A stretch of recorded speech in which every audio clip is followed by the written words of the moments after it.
If I ask you to name a PS1 horror game, you think of Resident Evil. or Silent Hill, right? But in 1995, Human Entertainment crafted a point-and-click nightmare for Jennifer Simpson, an orphan who moves into a mansion and faces a relentless killer. No weapons, just wits. So sit tight and let's dive into the terrifying world of Clock Tower. The game starts and the story takes place in Norway, as we see a group of 4 orphan girls on their way to their new home. They have been adopted by the wealthy family that owns the Barrows mansion, also known as the Clock Tower. These 4 girls are named Anne, Lottie, Laura, and our main character Jennifer. The game quickly sets the stage, as Miss Mary, the teacher from the orphanage guiding the children, says that she's gonna personally greet Mr. Barrows. Everyone, do not move. She leaves and we finally can control Jennifer. We are free to interact with our companions, and just like every horror movie, everything is going well until everything starts going wrong. We run back to investigate the scream and we find that no one is there. So we proceed to investigate the house, looking for our friends, teacher, or anything that will put us to ease. Oh, a parrot. So cute. What?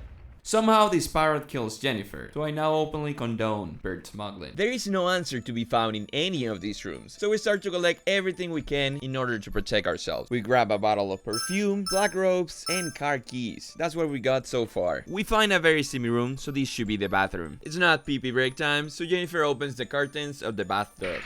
The body of the deceased Laura, as something is coming out of the water.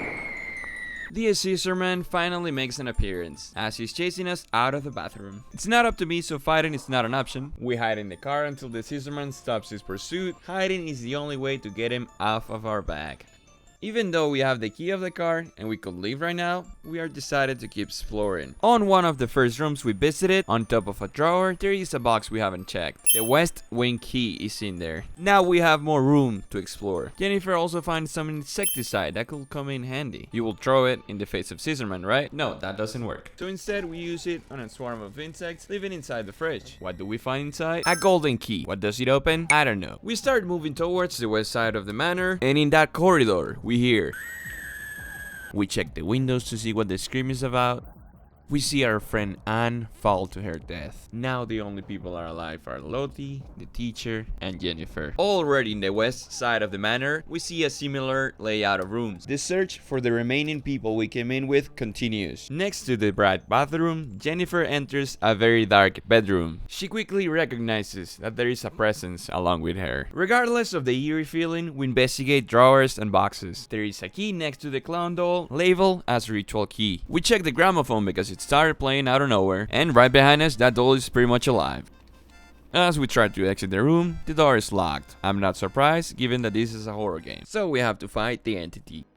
After all that, I'm left wondering what's the deal. If magic, demons, sorcery, or just strings. We continue moving right until we encounter a collapsed floor. Conveniently enough, there is a plank that seems to be able to hold our weight. After crossing over, there is 2 things that stand out. Statues and what seems to be a door covered in some sort of paint. Now in the end of the hall, we enter the last door we haven't checked, and inside seems to be a regular storage room. Jennifer notices on the left side a similar frame to that painted door just outside, so there is definitely something hidden in that room. What if we break in? Inside we find a pretty isolated room, what it seems to be a deceased body, and some notes on the ground. The first piece of paper that we check is a medical record that states 2 newborn babies are the patients listed. Very unclear message. The next note on the ground, also a medical record, states the patient's name is listed as Mary Barrows. That's the name of the master of the house and also our teacher. A lot of information to digest, and there's still a couple more things. Inside this black leather bag next to the body, we can see embroidered the name Walter Simpson, who is also Jennifer's missing father. We finally proceed to approach the body. It seems to be holding a piece of paper that appears to be a memo. Jennifer embraces the corpse and takes a look at the note. Thanks to the memo, we find out that the doctor was trapped inside this room to die. He was originally brought to this mansion to deliver babies, twins that he states are a threat to our world, given that they have eaten the right hand of the doctor shortly after coming to life. They have a rotten and deformed appearance and hopes for them to die. Finally writes the name of Jennifer 3 times, probably the last thing he did while in life. At this point, so many questions come to mind. Why was Jennifer's father called to this mansion? Is this Mary the same Mary as her teacher? Are these twins the scissorman? If so, where is the other? Why is it called Scissorman and not Scissor Kid? It is like 8. But we have to keep moving forward, running and running, searching and searching for our remaining friend and a way to exit this hellhole. On the left end of the west side of the manor, we find a very curious room. Seems like there is an animal collection inside, but nothing too interesting. Will something happen if we turn off the light? From a distance, we can appreciate something shining bright on top of a box. What is it? A bronze dagger to protect ourselves. Next thing we do is open the cabinet to our right, and inside,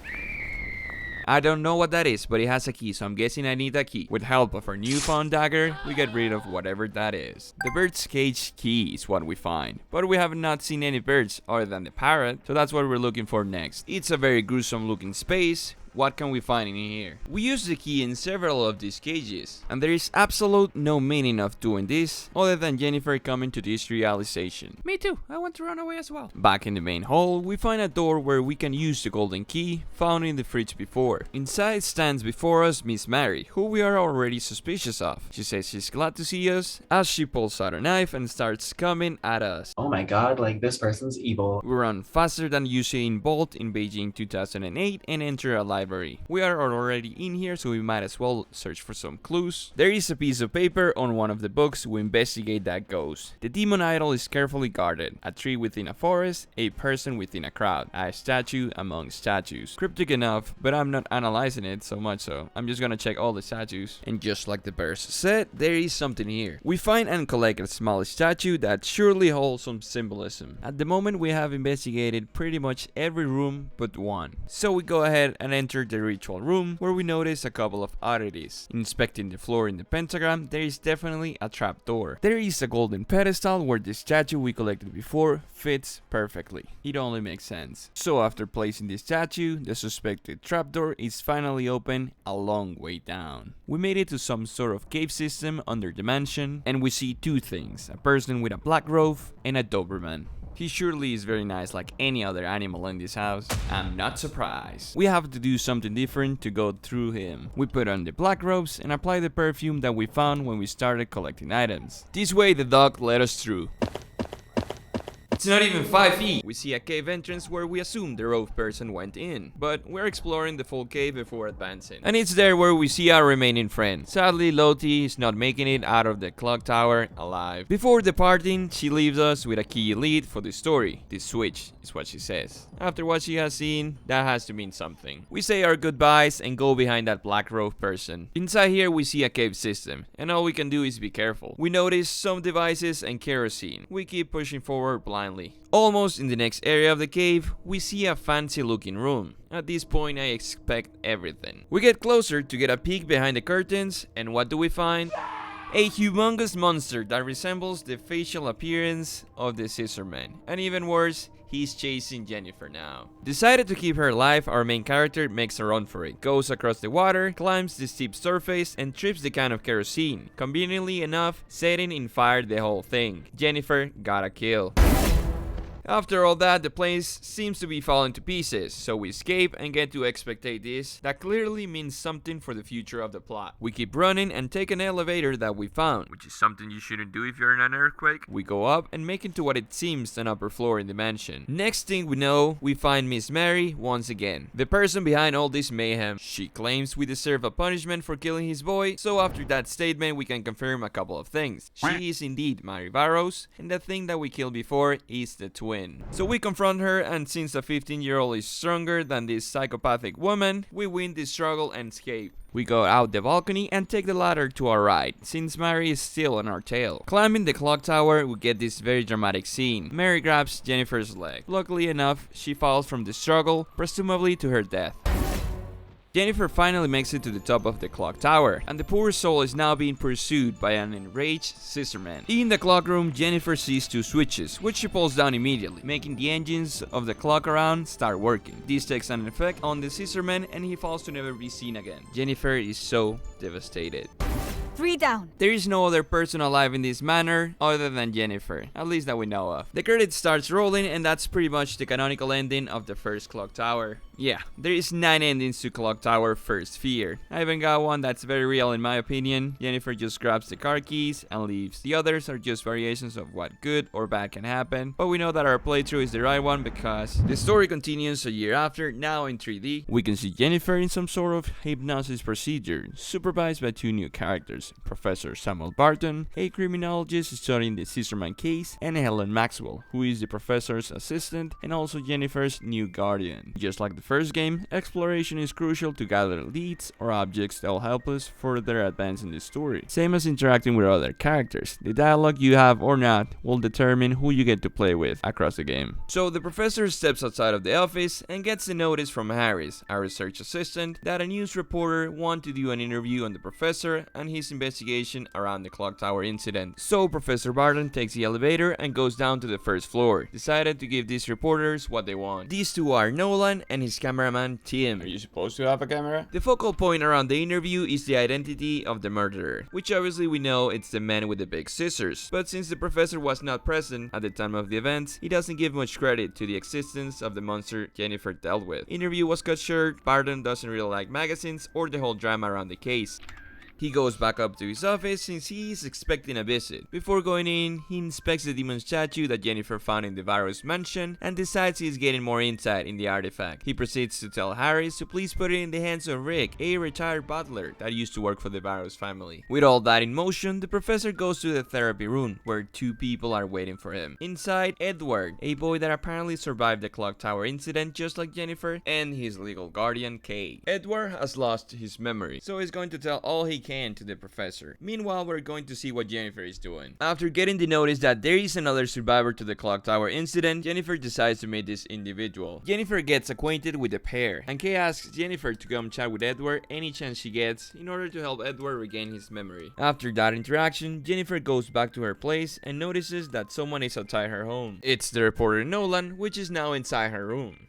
Okay. The reporter asks her for an interview, given that he has been working on the case for a long time, and so little is known to the public. Fast forward, everything is going well, until everything starts going wrong. Jennifer is seen walking alone back home, what a gentleman, and she gets the feeling that she's being chased, so she runs into the research building looking for help. The security steps outside to Jennifer's reliefs, but he gets impaled by the scissorman. My friend is not only immortal, but omnipresent as well. We are back to being chased by this man. I'm guessing the process is the same. Go inside a room, hide, he leaves Jennifer alone. We are already in here, so we might as well see if we can find something useful. An oil can is what we find. Jennifer looks for a way to escape that doesn't involve the main exits. Goes inside the security room. Luckily, there is a guard in there.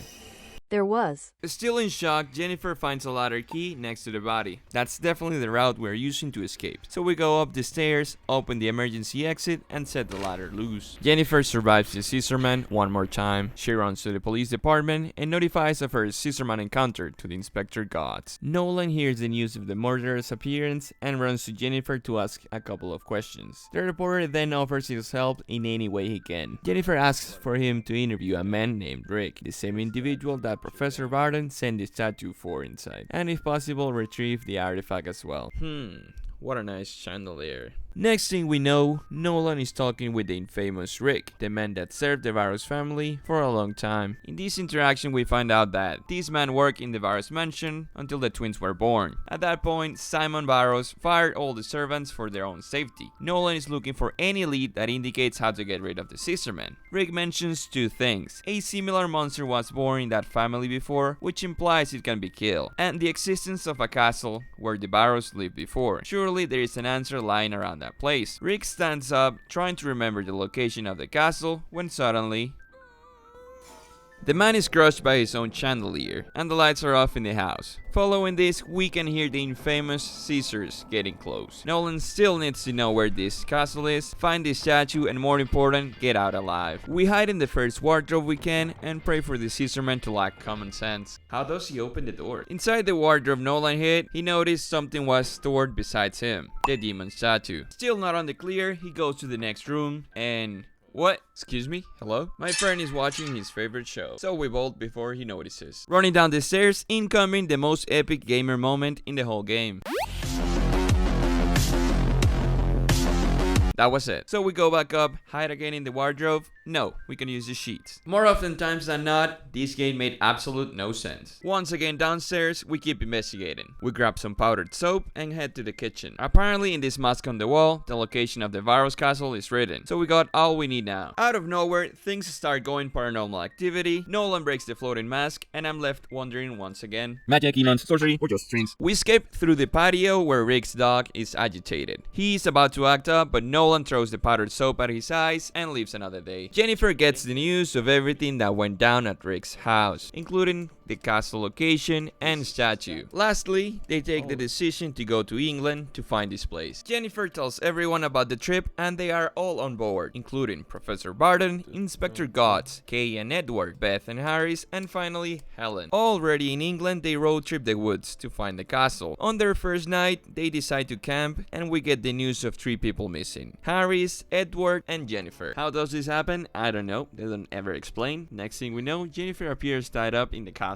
Of course, the scissorman makes an appearance, but this scissorman is taking his mask off, and it's Harris. He confesses that he has been helping the scissorman for a while now, on the condition of having Jennifer for himself. Before getting any more information, Harris gets impaled by the real scissorman, and the chase begins once again, now in this unknown place. Time to investigate what this castle hides. In a library nearby, we grab a note, written in a foreign language, and in the first room we went, a key labeled as stair key. For no reason at all, Jennifer sees a copper plate and decides to grab it. I don't know where she carries that, honestly. In the next room, we find Inspector Gotts, who looks deceased, but he is okay, so all good. Jennifer uses the stair key. Why does she have a mustache right now? Goes through a passageway, and it seems like this is the main hall of the castle. There is a lots of rooms to enter. First thing we do is find a library key, and my good old friend makes an appearance. This time we get rid of him with style. We find Beth in a wine cellar, where she's heavily traumatized, and give us a random key. She stays there and let the 15-year-old take responsibility. In a room not so far away, we find a copper book. Take it. At this point, why not? In a patio, we find Professor Barton. Despite what's happening, he's having an awakening, and that's fine, we don't judge, but we ask him to please translate the note we found before. Apparently, it's Latin, and it translates to words to open the door. Mystery not totally solved. Jennifer sees a cage door with a lock. We try lock with the key that Beth gave us, and conveniently enough, it worked. This door is locked by a wooden plank, and we use the oil we found hours ago. So you're telling me that if I didn't grab a totally unrelated oil can in a totally different scenario, I wouldn't have access to this room?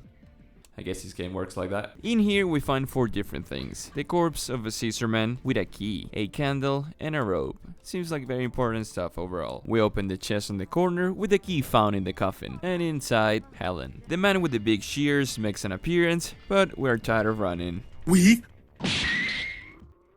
My dear friend is still on our tail. Luckily, he cannot fit through this ledge that we escaped, and we find Nolan, along with a pile of bones. Not a good look. Everything is okay, I'll save the world, Jennifer says. Puzzles and puzzles and more puzzles. We find a ritual room very similar to the one in the Barrows mansion. There is a curious looking dagger. The moment we pick it up, this monster comes at us. We say no means no and go back up. We find a map of the mansion, giving us instructions of a hidden passage. Everyone is safe, but we still have to get rid of the scissorman once and for all. Going in the passage, there is a way leading to a sealed door, and we can hear some familiar voices. Apparently Edward and Kay are on the other side. We open the door that wasn't really sealed. I was lying. Jennifer finds the deceased body of Kay and realizes that the real scissorman has been Edward all along, which kinda makes sense. Edward goes, ha ha ha, do you remember me now? My real name is Dan, which implies he is this thing we killed before. Nolan tries a superhero entrance, but of course he is scared. Jennifer makes a run to the other side of the bridge, where in a ritual wall there is a hole that could fit the demon statue. After that, the place starts falling down and a secret gate, still closed, appears, which Jennifer wastes no time and voices the words contained in the note the professor translated for us. The door opens and acts like a black hole, sucking everything in the room. Jennifer and the scissorman are about to leave this planet, but she uses the dagger found before. Nolan is humping a wall, the door closes, Jennifer is alive, and one could assume that the scissorman is finally dead. In the ending cinematic, we can see that the castle totally fell apart, and these two are trapped for a while, until Helen comes to the rescue. Everyone lived happy ever after. Nothing is known about the cast, because the sequels of Clock Tower have nothing to do with the original games. Credits start rolling, and that was the canonical ending of Clock Tower. Special Special thanks to Masaki Higuchi for being the main programmer, and let's not forget Hajime Ohara and Toshiharu Sugi. If you liked the video, do hit the like button and subscribe, helps me out a lot and it might help other people find the video as well. Thank you for watching the video until this part. With nothing else to say, good night. Do telesensacional, olha como ela faz com a bunda, faz com a pau, cavalo vai no pau, vai no pau, dá no cavalo, vai no pau, cavalo tá, ei, oi, pra caralho, ei, oi.